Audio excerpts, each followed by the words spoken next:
بسم اللہ الرحمن الرحیم۔ حضرت عائشہ رضی اللہ تعالیٰ عنہ سے روایت ہے کہ ایک دن رسول کریم صلی اللہ علیہ وسلم مہاجرین و انصار کی ایک جماعت کے درمیان تشریف فرما تھے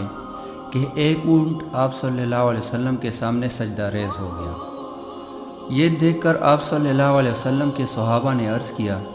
یا رسول اللہ، جب چوپایا جانور اور درخت آپ صلی اللہ علیہ وسلم کو سجدہ کرتے ہیں جو ناسمجھ ہے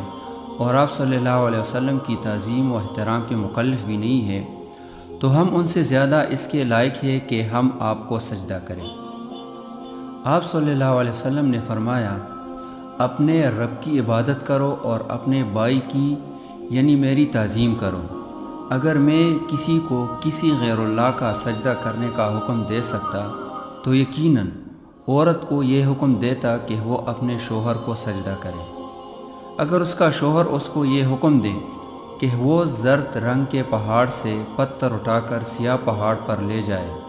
اور سیاہ پہاڑ سے پتھر اٹھا کر سفید پہاڑ پر لے جائے، تو اس عورت کے لیے یہی لائق ہے کہ وہ اپنے شوہر کا یہ حکم بجا لائے۔ رواہ احمد۔ تشریح: اپنے پروردگار کی عبادت کرو کا مطلب یہ ہے کہ سجدہ دراصل عبادت ہے اور عبادت کا مستحق صرف پروردگار ہے۔ اللہ کے علاوہ کوئی بھی ذات خواہ نبی ہی کیوں نہ ہو کسی کا معبود نہیں بن سکتی۔ نبی کریم صلی اللہ علیہ وسلم نے اپنی طرف اشارہ کرتے ہوئے فرمایا کہ مجھے اپنا مسجود بنا کر گویا مجھے اللہ کی بندگی میں شریک کرنا چاہتے ہو، حالانکہ اللہ نے مجھے نبی بنا کر تمہارے درمیان اس لیے نہیں بھیجا ہے کہ میں تم سے اپنی عبادت کرا کر تمہیں شرک کی آلائش میں مبتلا کروں، بلکہ میں تو اس دنیا میں اس لیے آیا ہوں کہ تمہیں شرک کی ظلمت سے نکال کر خدا واحد کی بندگی کے راستے پر لگا دوں۔ مزید فرماتے ہیں نبی کریم صلی اللہ علیہ وسلم کہ تمہیں یہ تعلیم دوں کہ تمہاری اس مقدس پیشانی کو صرف اور صرف اللہ کے سامنے جھکنا چاہیے۔ جہاں تک آپ صلی اللہ علیہ وسلم کو اونٹ کے سجدہ کرنے کا سوال ہے تو اس میں کوئی تذبذب نہیں ہونا چاہیے، کیونکہ اونٹ کا سجدہ کرنا عادت اور قانونی قدرت کے خلاف ایک انوکھی بات ہونے کے طور پر تھا جو اونٹ کو اللہ تعالیٰ کے حکم پر ہوا تھا، اور ظاہر ہے کہ اللہ تعالیٰ کے حکم و فعل میں آن حضرت صلی اللہ علیہ وسلم کا کوئی دخل نہیں تھا۔ اونٹ کو اللہ تعالیٰ کی طرف سے یہ حکم دیا گیا تھا کہ وہ آپ صلی اللہ علیہ وسلم کو سجدہ کریں، اور وہ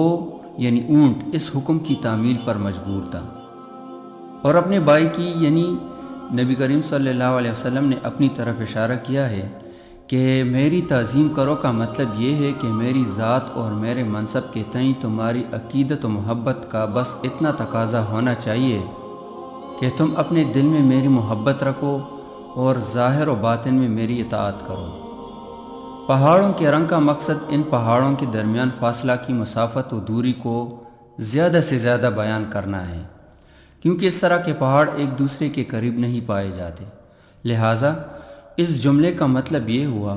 کہ اگر دو پہاڑ ایک دوسرے سے بہت دور واقع ہو اور خاوند اپنی بیوی کو یہ حکم دے کہ ایک پہاڑ سے پتھر اٹھا کر دوسرے پہاڑ پر جاؤ، تو بیوی کو اس سخت حکم کی تعمیل کرنی چاہیے۔